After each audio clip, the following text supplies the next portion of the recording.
ہمیں قرآن کے حقوق کو سمجھ لینا چاہیے کہ قرآن کے جو رائٹس ہیں ہم کس طرح ان رائٹس کو ادا کریں۔ آپ کو معلوم ہونا چاہیے کہ علماء کرام نے قرآن کے تقریباً 6 رائٹس گنوائے ہیں۔ سب سے پہلا حق قرآن کریم کا یہ ہے کہ ہم اس پر ایمان لے آئے۔ قرآن کریم ایسی کتاب ہے جسے کسی انسان نے نہیں لکھا، کسی انسان کی جانب سے، کسی مخلوق کی جانب سے یہ کتاب نہیں آئی ہے، بلکہ یہ کتاب اللہ رب العالمین کا کلام ہے۔ لہٰذا الحمدللہ رب العالمین سے لے کر من الجنۃ والناس تک ایک ایک آیت، بلکہ ایک ایک ورڈ، بلکہ ایک ایک حرف اللہ رب العالمین کی جانب سے ہے، کسی اور کا کلام نہیں ہے، یہ کسی اور کا یہ حروف نہیں ہے، اور میننگ بھی اللہ کی طرف سے ہے اور الفاظ بھی اللہ کی طرف سے ہے۔ اور یہ وہ کتاب ہے جس کو فالو کرنے میں، جس کی اطاعت کرنے میں نجات ہے، اور جس کی مخالفت کرنے میں صرف گمراہی ہے اور خسارہ ہے۔ لہٰذا قرآن کا سب سے پہلا حق ہے اس پر ایمان لے آنا، تو یہ ہے پہلی چیز۔ تو اب ہم قرآن کو پڑھنے سمجھنے جا رہے ہیں تو اس سے پہلے اپنے ایمان کو ہم کی تجدید کر لیں، تازہ کر لیں اپنے ایمان کو، کہ بھئی ہم اللہ کے اس قرآن پر مکمل ایمان لاتے ہیں۔ دوسری چیز قرآن کریم کی تعظیم کرنا، احترام کرنا، عزت کرنا، کہ جس طرح رسول اللہ صلی اللہ علیہ وسلم نے قرآن کریم کی تعظیم کرنا ہمیں سکھایا ہے، اس کتاب کی ہم اسی طرح عزت کریں گے، بھرپور احترام کریں گے۔ نمبر 3 قرآن کریم کی تلاوت کرنا اچھے انداز میں، تجوید کے ساتھ۔ تراویح بھی ایسی جگہ پہ پڑھے جہاں پر قرآن کی اچھی طرح تلاوت کی جاتی ہے، الفاظ سمجھ میں آتے ہوں، آیتیں سمجھ میں آتی ہوں صاف صاف، ایسی جگہ میں ہی آپ تراویح کی نماز پڑھیں۔ 3 دن اور 5 دن اور 10 دن کی جو تراویح ہوتی ہے، آپ کو اندازہ ہے، آپ لوگوں کو معلوم ہونا چاہیے کہ کس طرح تلاوت کی جاتی ہے۔ وہ قرآن کا حق نہیں ہے، قرآن کا حق ادا نہیں ہوتا ہے، بلکہ یہ اللہ کی ناراضگی کا سبب بنتا ہے۔ ایک شخص حضرت عبداللہ بن مسعود رضی اللہ عنہ کے پاس آتا ہے اور کہتا ہے کہ حضرت عبداللہ، میں نے رات میں نماز پڑھی اور بہت لمبی لمبی صورتیں پڑھی، 1 رکعت میں، 2 رکعت میں، بہت لمبی لمبی تلاوت کی میں نے۔ تو حضرت عبداللہ بن مسعود فرماتے ہیں حذن کحذ الشعر، کہ جس طرح شعر و شاعری کو جلدی جلدی پڑھا جاتا ہے ویسے پڑھ کے آ رہے ہو۔ اللہ کے نبی صلی اللہ علیہ وسلم جب تلاوت کیا کرتے تھے تو ایک ایک آیت صاف صاف بالکل سمجھ میں آتی تھی۔ تو قرآن کو تجوید کے ساتھ، ترتیل کے ساتھ پڑھنا یہ بھی قرآن کا حق ہے۔ چوتھی چیز یہ ہے کہ اب جو ہم پڑھ رہے ہیں اس کو سمجھنا، کہ قرآن کریم صرف پڑھنے کی کتاب نہیں ہے، سمجھنے کی بھی کتاب ہے، اور یہ سمجھنا صرف علماء کا کام نہیں ہے۔ اللہ تعالیٰ نے قرآن کریم میں فرمایا کتاب انزلناہ الیک مبارک لیدبروا آیاتہ ولیتذکر اولو الالباب، کہ یہ مبارک کتاب ہے جسے ہم نے نازل کیا ہے آپ پر، اسی لیے نازل کیا ہے اس مبارک کتاب کو تاکہ لوگ اس پہ غور و فکر کریں، تدبر کریں۔ تو یہ ہدایت کی کتاب ہے نا، نصیحت حاصل کرنے کی کتاب ہے۔ تو جب ہم سمجھیں گے ہی نہیں کہ قرآن میں کیا کہا گیا ہے تو ہم ہدایت کیسے حاصل کر سکتے ہیں؟ 5ویں چیز ہے قرآن پر عمل کرنا۔ دیکھیں اسلام میں علم کے ساتھ عمل کی بڑی اہمیت ہے۔ صرف علم بلا عمل ہو تو پھر ایسے علم کا کوئی فائدہ نہیں بلکہ نقصان ہے، وبال ہے۔ تو بلا علم کے عمل بھی درست نہیں اور بلا عمل کے علم بھی درست نہیں، بلکہ علم بالعمل ہونا چاہیے، کہ علم بھی ہو اور عمل بھی ہو۔ لہٰذا قرآن کریم میں ہم جو پڑھیں گے، سمجھیں گے، یا جو خلاصہ اس لائیو سیشنز کے ذریعے آپ لوگوں کے سامنے پیش کیا جائے گا، ظاہر ہے پورے قرآن کی تفسیر نہیں آ سکتی، لیکن بس ایک خلاصہ پیش کرنے کی کوشش کریں گے، اس کو بھی سمجھنا ہے اور اس پر عمل کرنا ہے، پریکٹس کرنا ہے، یہ بہت ضروری ہے۔ 6ٹھی چیز ہے کہ قرآن کریم کی تبلیغ کرنا۔ دیکھیں یہ امت جو ہے، امت محمدیہ صلی اللہ علیہ وسلم، یہ امت دعوت ہے، یہ امت دعوت ہے، یہ امت بھیجی گئی ہے تمام انسانیت کے لیے، صرف اپنے لیے نہیں۔ آپ صرف اپنے لیے قرآن پڑھ کے سمجھ لیں، عمل کر لیں، یہ کافی نہیں ہے، بلکہ اسے پڑھنا ہے، سمجھنا ہے، ایمان لانا ہے، عمل کرنا ہے، پھر تبلیغ بھی کرنی ہے، دوسروں تک پہنچانا ہے، تمام انسانیت تک پہنچانا ہے اس قرآن کریم کے پیغام کو، کیونکہ یہ ہدی للناس ہے، تمام انسانیت کے لیے ہدایت نامہ ہے۔ تو اب سب سے پہلے جو ویورز جڑے ہوئے ہیں میں ان کو مبارکباد دینا چاہتا ہوں کہ یہ بھی جو آپ لائیو میں یہاں پر جڑے ہیں اور اس وقت اس قرآن کے خلاصہ کو سننے کے لیے اور قرآن کو سمجھنے کے لیے آپ دیکھ رہے ہیں اس وقت، یہ کوئی معمولی بات نہیں ہے، آپ اپنے سے نہیں آئے بلکہ اللہ نے آپ کو توفیق دی ہے۔ اللہ نے آپ کو اس بات کی توفیق دی ہے کہ آپ کچھ وقت نکالیں اپنے بزی شیڈیول سے تاکہ آپ اس کے کلام کو سمجھ سکیں، یہ بہت بڑی توفیق ہے۔ تو سب سے پہلے آپ حضرات کو مبارکباد دینا چاہتا ہوں کہ آپ رمضان کی پہلی رات میں اس مبارک کام میں آپ حصہ لے رہے ہیں، جزاکم اللہ خیرن۔ تو یہ جو 6 حقوق ہیں قرآن کریم کے، تو ان پر ہمیں سب سے پہلے عمل بھی کرنا ہے قرآن کو سمجھتے ہوئے، ٹھیک ہے؟ مختصراً میں بتا دوں، ایمان لانا، تعظیم کرنا، اچھے انداز میں تجوید کے ساتھ تلاوت کرنا، اس کے بعد ہے عمل کرنا، اس کو سمجھنا، نمبر 5 ہے اس پر عمل کرنا، اور اس کے بعد ہے کہ اس قرآن کریم کی تبلیغ کرنا، یہ بہت ضروری ہے۔ تو اب آئیں، اب ہم پہلے پارے کی طرف بڑھتے ہیں۔ قرآن کی ابتدا ہوتی ہے سورۃ الفاتحہ سے۔ سب کو معلوم ہے فاتحہ کا مطلب کیا ہوتا ہے، فتح عربی میں کہتے ہیں کھولنے کو، ٹھیک ہے۔ تو اس سورت کو فاتحہ اس لیے کہا گیا چونکہ یہ سورت پورے قرآن کی بگننگ میں ہے، شروع میں ہے، تو گویا یہ سورت پورے دیگر سورتوں کو اور پورے قرآن کو کھول رہی ہے، اسٹارٹنگ یہاں سے ہو رہی ہے، بگننگ یہاں سے ہو رہی ہے پورے قرآن کی، تو اس وجہ سے اس سورت کو الفاتحہ کہا جاتا ہے۔ اس کے علاوہ بھی سورت الفاتحہ کے بہت سے نام ہیں، اور علماء نے مختلف نام گنوائے ہیں، جن میں ام الکتاب بھی کہا جاتا ہے سورۃ الفاتحہ کو، اس کے علاوہ ام القرآن بھی کہا جاتا ہے۔ ام القرآن کا مطلب کیا ہوا، پورے قرآن کی اصل۔ ام القرآن سورۃ الفاتحہ کو کیوں کہا جاتا ہے، بہت اہم سورت ہے۔ کیوں کہا جاتا ہے، کیونکہ یہ سورت ایسی ہے جس میں پورے قرآن کا نچوڑ موجود ہے۔ پورے قرآن میں کیا ہے، توحید کا ذکر ہے، رسالت کا ذکر ہے، قیامت آخرت کا ذکر ہے، احکامات کا ذکر ہے کہ اللہ نے جو آرڈرز دیے ہیں، ماننے والوں کا ذکر ہے، نہ ماننے والوں کا ذکر ہے۔ تو یہ ساری چیزیں پورے قرآن میں تفصیل کے ساتھ پھیلی ہوئی ہیں پورے 30 پارے میں، لیکن سورۃ الفاتحہ میں ان تمام چیزوں کا نچوڑ موجود ہے۔ سورۃ الفاتحہ میں ان تمام چیزوں کا خلاصہ، اس کی سمری موجود ہے، اس لیے اس سورت کو، سورۃ الفاتحہ کو ام القرآن بھی کہا جاتا ہے کہ پورے قرآن کی اصل ہے، یہ پورے قرآن کی اصل ہے۔ تو اب وہ کیسے، اب آپ دیکھیں، الحمدللہ رب العالمین الرحمن الرحیم، تمام تعریفیں اس اللہ کے لیے جو تمام عالم کا رب ہے، بڑا رحمان ہے اور رحیم ہے، رحم کرنے والا ہے۔ تو اس میں توحید داخل ہے کہ ایک اللہ کی عبادت کرنے کی طرف بلایا جا رہا ہے، ایک اللہ کی تعریف کرنے کی طرف بلایا جا رہا ہے۔ تو پورے قرآن میں جہاں توحید کی تفصیل موجود ہے، سورۃ الفاتحہ میں اس کا نچوڑ موجود ہے۔ یہ پہلی آیت میں توحید کی دعوت دی جا رہی ہے۔ توحید کسے کہتے ہیں، ایک اللہ کو ماننا، اللہ کی ذات میں بھی کسی کو شریک نہیں ٹھہرانا، اللہ کی صفات میں بھی کسی کو شریک نہیں ٹھہرانا، عبادت کے لائق بھی صرف اللہ ہے، دعا بھی اگر کسی سے مانگی جائے گی صرف اللہ سے مانگی جائے گی، عبادت بھی کسی کے سامنے کی جائے گی تو صرف اللہ سے کی جائے گی۔ جیسا کہ یہاں پہ ہے ایاک نعبد و ایاک نستعین، اس میں احکامات کا بھی بیان ہے کہ ہم آپ کی ہی عبادت کرتے ہیں اور آپ سے ہی مدد چاہتے ہیں۔ تو مدد کس سے چاہیں گے، صرف اللہ رب العالمین سے۔ سوال کس سے کریں گے، اللہ رب العالمین سے۔ رزق دینے والا اللہ ہے، روزی دینے والا اللہ ہے، اولاد دینے والا اللہ ہے، نعمتوں کو دینے والا بھی اللہ ہے، نعمتوں کو واپس لینے والا بھی اللہ ہے۔ تو سوال کس سے ہوگا، صرف اللہ رب العالمین سے۔ تو سوال بھی اللہ سے ہوگا اور عبادت بھی اللہ کی ہوگی، صرف اللہ کی۔ اور عبادت کی جو خاص علامتیں ہوتی ہیں، مثلا رکوع کرنا، مثلا سجدہ کرنا، یہ ساری عبادت کے سائنز ہیں، عبادت کی علامتیں ہیں۔ تو عبادت کی علامتیں بھی اللہ کے ساتھ خاص ہیں۔ اگر کوئی آپ دیوار کے سامنے سجدہ کریں، یعنی دیوار کو سجدہ کریں، کسی درخت کو سجدہ کریں، درخت کے سامنے رکوع کریں، کسی انسان کے سامنے آپ رکوع کریں، سجدہ کریں، تو یہ بالکل جائز نہیں ہے، کیونکہ رکوع کرنا، سجدہ کرنا یہ ایک عبادت کی علامت ہے، اور عبادت کی تمام علامتیں اللہ کے ساتھ خاص ہیں۔ تو رکوع، سجدہ، نماز، روزہ، ذکر اور ساری چیزیں صرف اللہ کے لیے کی جائیں گی۔ وَإِيَّاكَ نَسْتَعِينُ، اور ہم مدد بھی آپ سے ہی مانگتے ہیں۔ سوال، مدد اللہ سے مانگی جائے گی۔ براہ راست اللہ سے مانگنا ہمیں سیکھنا ہوگا، چھوٹی چیزوں کو بھی اللہ سے مانگیے۔ آپ اللہ سے بات کیجئے، جس طرح آپ بات کرتے ہیں، اپنے آپ سے بھی بعض لوگ بات کرتے ہیں، تو اپنے آپ سے بات کرنے کے بجائے اللہ سے بات کیجئے۔ یہ آپ ذہن میں رکھیے، اللہ موجود ہے، اللہ دیکھ رہا ہے، اللہ مجھ سے قریب ہے۔ اللہ نے فرمایا وَإِذَا سَأَلَكَ عِبَادِي عَنِّي فَإِنِّي قَرِيب، دوسرے پارے کی آیت ہے، اس کی تشریح انشاءاللہ کل کروں گا، میں ایک نکتہ بتاؤں گا اللہ نے چاہا تو، کہ جب میرے بندے آپ سے میرے بارے میں پوچھیں تو آپ بتا دیں کہ ہم ان سے قریب ہیں۔ تو اللہ ہم سے کہہ رہے ہیں کہ ہم تم سے قریب ہیں، تو پھر ہمیں دور جانے کی ضرورت نہیں ہے نا۔ ہم جب اللہ قریب ہے تو اللہ سے بات کریں گے۔ سارے انسان دور ہیں، ساری مخلوقات دھوکہ دیتی ہیں، ساری مخلوقات ایسی ہیں جو آپ کا ساتھ چھوڑ دینے والی ہیں، لیکن اللہ کی ذات ایک ایسی واحد ذات ہے جو ہر وقت آپ کا ساتھ دینے والی ہے۔ اللہ کی ذات ایک ایسی ذات ہے جو آپ کو ایمان کی طرف بلا رہی ہے، جنت کی طرف بلا رہی ہے۔ دنیا اور دنیا داری تو دوزخ کی طرف بلاتی ہے۔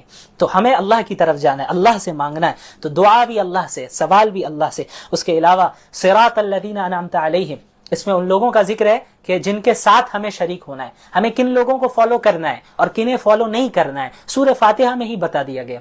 خلاصہ بریفلی، تفصیل تو پورے قرآن میں موجود ہے۔ فالو کرنا ہے ہمیں صراط الذین انعمت علیہم، ان لوگوں کا راستہ فالو کرنا ہے جن پر اللہ نے انعام کیا۔ اب وہ کون سے لوگ ہیں، اسے دوسری جگہ اللہ نے فرمایا النبیین والصدیقین والشہداء والصالحین، کہ نبی ہیں، انبیاء کو فالو کرنا ہے، پروفٹس کو فالو کرنا ہے جو معصوم ہوتے ہیں، گناہ ان سے ہو نہیں سکتے، وہ انبیاء علیہم الصلوۃ والسلام انہیں فالو کرنا ہے، والصدیقین اور صدیقین کو فالو کرنا ہے، اور صحابہ کرام کو فالو کرنا ہے، والشہداء اور جو شہید ہو گئے اللہ کے راستے میں ایمان اور اعمال صالحہ کے ساتھ اللہ کے لیے لڑتے ہوئے شہید ہوئے، ان شہداء کو فالو کرنا ہے، والصالحین اور نیک لوگوں کو فالو کرنا ہے، اچھے لوگوں کو فالو کرنا ہے، سلف صالحین کو فالو کرنا ہے، کہ ان حضرات وہ حضرات ہیں جو کتاب و سنت کے مطابق عمل کرتے ہیں، ہم انہی حضرات کے راستے کی طرف ہدایت کی دعا اللہ سے ہر نماز میں مانگتے ہیں، صراط الذین انعمت علیہم۔ اور کن لوگوں کے ساتھ نہیں ہونا ہے؟ غیر المغضوب علیہم ولا الضالین، ان لوگوں کا راستہ نہ دکھائیے یا اللہ، ہمیں ان لوگوں کو فالو نہیں کرنا ہے جو مغضوب ہے، مغضوب علیہم۔ مغضوب علیہم کا کیا مطلب ہوتا ہے؟ جن پر اللہ کا غضب نازل ہوا، جن پر اللہ کا غصہ نازل ہوا۔ یہ کون لوگ ہیں؟ مفسرین نے بتایا کہ یہود ہیں۔ تو یہود کیسے ہو گئے مغضوب علیہم؟ ان کے پاس علم موجود تھا، تورات کا علم تھا، تورات میں مذکور تھا کہ محمد الرسول اللہ صلی اللہ علیہ وسلم آخری نبی آئیں گے، لیکن انہوں نے ریجیکٹ کر دیا، علم ہونے کے بعد بھی عمل نہیں کیا۔ تو جو لوگ علم ہونے کے باوجود اللہ کی نافرمانی کرتے ہیں، عمل نہیں کرتے، وہ مغضوب علیہم ہیں، ان پر اللہ کا غضب نازل ہوتا ہے۔ تو ہم سب پناہ چاہتے ہیں ایسے افراد میں ہم داخل نہ ہوں، اور ولا الضالین، اور نہ ہی ہم ضالین میں ہونا چاہتے ہیں۔ ضالین کون ہے؟ جو لوگ گمراہ ہیں، سیدھے راستے سے بھٹکے ہوئے، یہ وہ لوگ ہیں جن کے پاس علم ہی نہیں ہے، علم کے بغیر عمل کرتے ہیں۔ اور ظاہر ہے جب علم کے بغیر عمل کیا جائے گا تو پھر بدعات داخل ہو جائیں گی، خرافات داخل ہو جائیں گی، اور آپ ادھر ادھر بھٹکنے لگیں گے، سیدھے راستے سے ہٹ جائیں گے۔ تو یہ ضالین ہے جن میں نصارہ کو مفسرین نے ذکر کیا ہے۔ تو نہ ہمیں ایسا بننا ہے کہ علم ہونے کے باوجود ہم عمل نہ کریں، اور نہ ایسا کرنا ہے کہ ہم اندھی تقلید کریں، بلائنڈلی فالو کریں کسی کو بھی، علم نہیں ہے بس جو کر رہا ہے ہم بھی کرنے لگ جائیں، یہ بھی نہیں۔ ہمیں کتاب و سنت اور سلف صالحین کو تھامے رکھنا ہے۔ بہرحال سورۃ الفاتحہ یہ بہت اہم سورت ہے، اس کا خلاصہ مختصراً میں نے بتا دیا۔ اس کے بعد سورۃ الفاتحہ کے بعد جس سورت کی ابتدا ہوتی ہے اسے سورۃ البقرہ کہتے ہیں۔ اب بقرہ کا مطلب کیا ہوا؟ ہم نے سب سنا ہے سورۃ البقرہ، سورۃ البقرہ۔ بقرہ کا مطلب کیا ہوتا ہے؟ دیکھیں، بقرہ گائے کو کہتے ہیں، بقرہ گائے کو کہتے ہیں۔ تو اس سورت کو گائے کی سورت کیوں کہا جاتا ہے، گائے والی سورت کیوں کہا جاتا ہے؟ کیونکہ اس سورت میں بنی اسرائیل کا ایک خاص واقعہ ذکر کیا گیا ہے، جس واقعے کا گائے سے تعلق ہے، بقرہ سے تعلق ہے۔ تو اس مناسبت سے اس سورت کو سورۃ البقرہ کہا جاتا ہے۔ وہ واقعہ کیا ہے؟ اسی پارے میں ہے، وہ یہ ہے کہ حضرت موسیٰ علیہ السلام کے دور میں بنی اسرائیل میں ایک شخص کا قتل کر دیا جاتا ہے، یعنی ایک شخص کو قتل کر دیا جاتا ہے، اور کس نے قتل کیا، قاتل کون ہوتا ہے، یہ معلوم نہیں چلتا ہے۔ تو بنی اسرائیل کے لوگ آتے ہیں اللہ کے نبی حضرت موسیٰ علیہ السلام کے پاس، اور آ کر عرض کرتے ہیں کہ اے موسیٰ علیہ السلام، ہمیں اس کے قاتل کا پتہ ہی نہیں چل رہا ہے کہ کس نے اسے قتل کر دیا ہے، آپ اللہ رب العالمین سے دعا کریں کہ ہمیں قاتل کا پتہ بتا دیں۔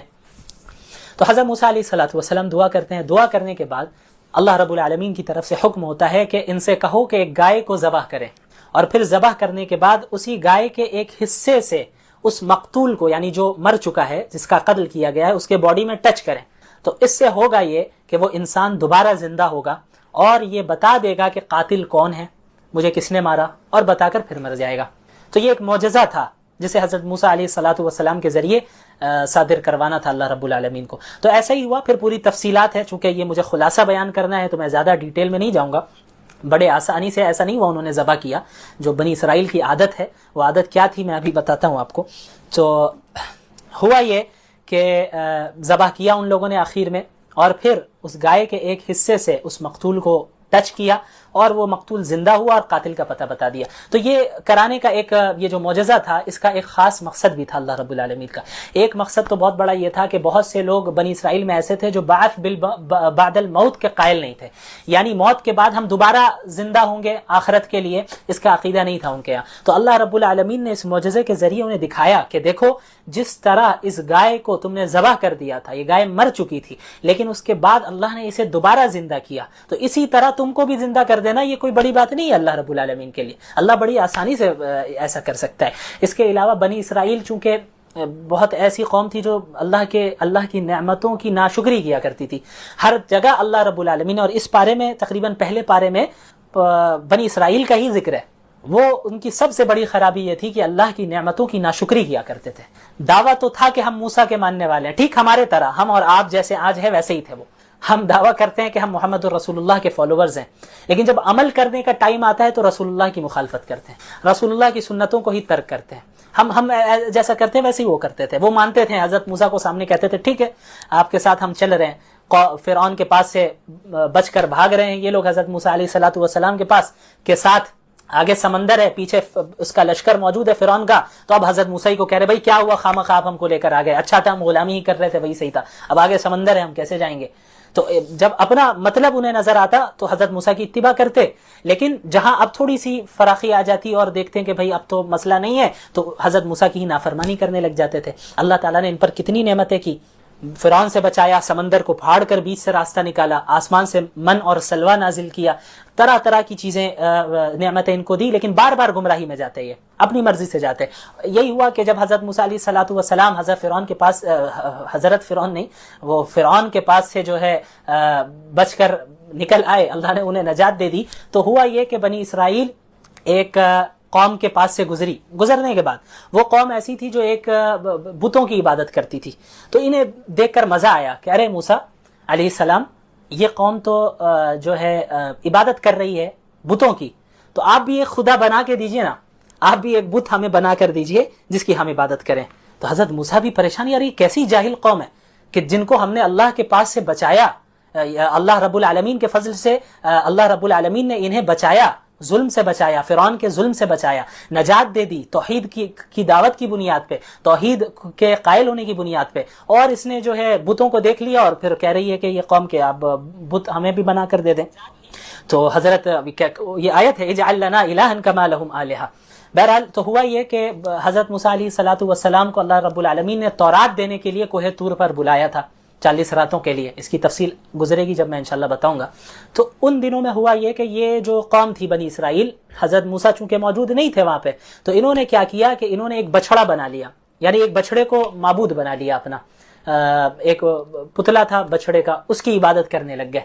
تو ان کے اندر گائے کی عظمت, تقدس کہیں نہ کہیں ان کے دل میں چھپی ہوئی تھی. تو اللہ رب العالمین نے مقتول کو کے قاتل کو پتہ لگوانے کے لیے گائے کو ذبح کرنے کا حکم جو دیا, اس میں جہاں بہت ساری حکمتیں تھیں, ان میں ایک یہ بھی حکمت تھی کہ جس کی عظمت, تقدس جس کا ان کے اندر بیٹھ چکا ہے, جنہیں وہ خدا سے ملاتے ہیں, تو انہیں احساس ہو کہ جب وہ ذبح کر رہے ہیں تو یہ خدا, یہ چیز خدا یا یہ جانور خدا نہیں ہو سکتا, اللہ رب العالمین ہی ایک واحد ذات ہے, واحد خدا ہے. اور بھی کئی حکمتیں علماء نے بیان کی. تو اسی مناسبت سے اس سورت کو کیا کہا جاتا ہے, سورۃ البقرہ. اچھا, ابتدا ہوتی ہے سورت کی الف لام میم سے. الف لام میم کی حروف مقطعات میں سے ہے. حروف مقطعات کسے کہتے ہیں؟ آپ نے قرآن کی بہت سی سورتوں میں دیکھا ہوگا, الف لام میم, الف لام را, ہا میم, نون, قاف, کاف, ہا یا عین صاد, یہ سارے آپ نے پڑھے ہوں گے حروف کو. تو ان حروف کو حروف مقطعات کہتے ہیں. مقطعات کا مطلب کیا ہوتا ہے؟ جو الگ الگ ہو, الگ الگ. تو الف لام میم یہ الگ الگ حرف ہیں, کاف, ہا یا عین صاد الگ الگ حرف ہیں, اس وجہ سے انہیں حروف مقطعات کہتے ہیں. اچھا, اس کی میننگ کیا ہے؟ یہ اس کا جو صحیح علم ہے وہ صرف اللہ رب العالمین کے پاس ہے, صرف اللہ رب العالمین کے پاس ہے. لیکن اس کو اللہ نے ذکر کیا کیوں؟ اس کے پیچھے بہت سی حکمتیں علماء کرام نے بیان کی ہے, جن میں سے ایک بہت بڑی حکمت یہ بھی ہے, میننگ نہیں حکمت, میننگ تو اللہ کو معلوم ہے, حکمت ایک بہت بڑی یہ بھی ہے کہ چونکہ قرآن نے چیلنج دیا کفار کو کہ اگر آپ اللہ کے نبی کو سچا نبی نہیں مان رہے اور آپ اس کلام کو کلام اللہ نہیں مان رہے, تو آپ اس جیسی کتاب لا کر دکھائیے. جب آپ اس کتاب کا انکار کر رہے ہیں اور کہہ رہے ہیں کہ یہ محمد کا اپنا کلام ہے, علیہ باللہ, محمد رسول اللہ صلی اللہ علیہ وسلم کا اپنا کلام ہے, آپ کا یہ دعویٰ ہے, تو آپ اس جیسا کلام لا کر دکھائیے, ایک سورت اس جیسا لا کر دکھائیے آپ. تو الف لام میم, کاف, ہا یا عین صاد, ان حروف مقطعات کے ذریعے ایک حکمت اس کے پیچھے یہ بھی ہے کہ اللہ رب العالمین نے یہ بھی پیغام دیا کہ دیکھو یہ وہی حروف ہیں, الف سے لے کے یا تک وہی حروف ہیں, الف لام میم, کاف, ہا یا عین صاد, یہ الفابیٹس میں سے ہی ہے, عربک الفابیٹس میں سے ہی ہے. یہ وہی حروف ہیں جن کو استعمال کر کے تم بھی بات کرتے ہو, جن کو استعمال کر کے تم بھی اپنا کلام بناتے ہو. تو قرآن کریم بھی انہی حروف میں, کوئی الگ سے حروف استعمال نہیں کیے گئے, یہی الف سے لے کے یا تک کو استعمال کیا گیا. انہی حروف کا استعمال کرنے کے باوجود قرآن کریم فصاحت اور بلاغت میں اور اپنے کلام کے اعتبار سے, اپنے معنی کے اعتبار سے اتنے بلند مقام پر ہے کہ اس جیسا کلام کوئی پیش نہیں کر سکتا. تو تم بھی تو انہی حروف کو استعمال کرتے ہو نا. اگر تم کہتے ہو کہ یہ قرآن اللہ کا کلام نہیں ہے, تو اس جیسی صورت استعمال کر کے بنا کر لاؤ انہی حروف کو استعمال کر کے. تو یہ بھی ایک بہت بڑی حکمت ہے ان حروف مقطعات کی. بہرحال سورۃ البقرہ کی ابتدا ہوتی ہے تو شروع میں انسانوں کی 3 قسمیں بیان کی گئی. پہلی قسم انسانوں کی ہے مومنین کی, 3 گروہ ہے, 3 گروپس ہے, ان کا ذکر ہے. پہلا گروہ ہے مومنین کا، پہلا گروہ ہے مومنین کا، اور دوسرا گروہ ہے کافرین کا، اور تیسرا گروہ ہے منافقین کا۔ تو پہلے مومنین کا ذکر ہوتا ہے، پھر کفار کا ذکر ہوتا ہے، پھر منافقین کا۔ مومنین کی خاص صفات کو گنایا اللہ نے، الذین یؤمنون بالغیب، مومنین وہ ہیں، متقین وہ ہیں جو غیب پر ایمان لاتے ہیں۔ غیب پر ایمان لانے کا کیا مطلب؟ غیب کسے کہتے ہیں؟ غیب ہر اس چیز کو کہتے ہیں جو آپ اپنے سینس آرگنز کے ذریعے اور اپنی عقل، محض عقل کے ذریعے اس چیز کا نالج حاصل نہیں کر سکتے۔ مثلا آخرت، مثلا جنت، مثلا جہنم، یہ ساری ایسی چیزیں ہیں، یا زندگی کے بعد، موت کے بعد دوبارہ زندگی، یہ ساری ایسی چیزیں ہیں جو غیب ہیں، غیب کی چیز ہے، جنہیں ہم اپنے سینس آرگنز کے ذریعے تو نہیں چھو سکتے، دیکھ سکتے کہ بھئی یہاں جنت دکھ رہی ہو مجھے۔ تو اللہ رب العالمین نے محمد رسول اللہ صلی اللہ علیہ وسلم کے ذریعے انسانیت کو غیب کی چیزوں کے متعلق جو بھی خبریں دی ہیں ان پر ایمان لانا، بغیر دیکھے ایمان لانا، یہ ایمان کی شرط ہے۔ مومنین وہ ہے کہ اللہ کے نبی نے کہا ہے بس ہم ایمان لاتے ہیں، رسول اللہ کی صحیح قول، صحیح حدیث موجود ہے، آپ نے غیب کے متعلق یہ خبر دی ہے، تو اب میری عقل بظاہر مجھے لگ رہا ہو کہ میری عقل کو سمجھ میں نہیں آ رہا ہے، یہ بات سمجھ میں نہیں آ رہا ہے، یہ بات سمجھ میں آ نہیں رہی ہے عقل کو، میری عقل کو، تو ہمیں یہ نہیں کرنا ہے کہ بھائی اللہ کے نبی صلی اللہ علیہ وسلم نے کہا ہے تو پتہ نہیں صحیح بھی کہا ہے نہیں بھی کہا ہے، تو یہ ایمان ہی کیسا؟ یعنی ایمان تو یہ تھا کہ آپ نے محمد رسول اللہ صلی اللہ علیہ وسلم کو سچا نبی تسلیم کیا ہے، تو رسول اللہ صلی اللہ علیہ وسلم کو جب سچا نبی آپ نے تسلیم کر لیا ہے تو ہر چیز پر ایمان لانا ہے۔ اس کے علاوہ نماز قائم کرتے ہیں، نماز قائم کرتے ہیں، نماز ادا کرنے نہیں کہا بلکہ کہا نماز قائم کرتے ہیں وہ مومنین۔ قائم کرنے کا مطلب کیا ہوتا ہے کہ نماز کو تمام آداب، فرائض، واجبات، سنن و مستحبات، خشوع خضوع، تمام چیزوں کا لحاظ رکھ کر جب نماز ادا کی جائے تو اس کو اقامت الصلاۃ کہتے ہیں۔ تو یہ مومنین وہ ہیں جو نماز کو قائم کرتے ہیں۔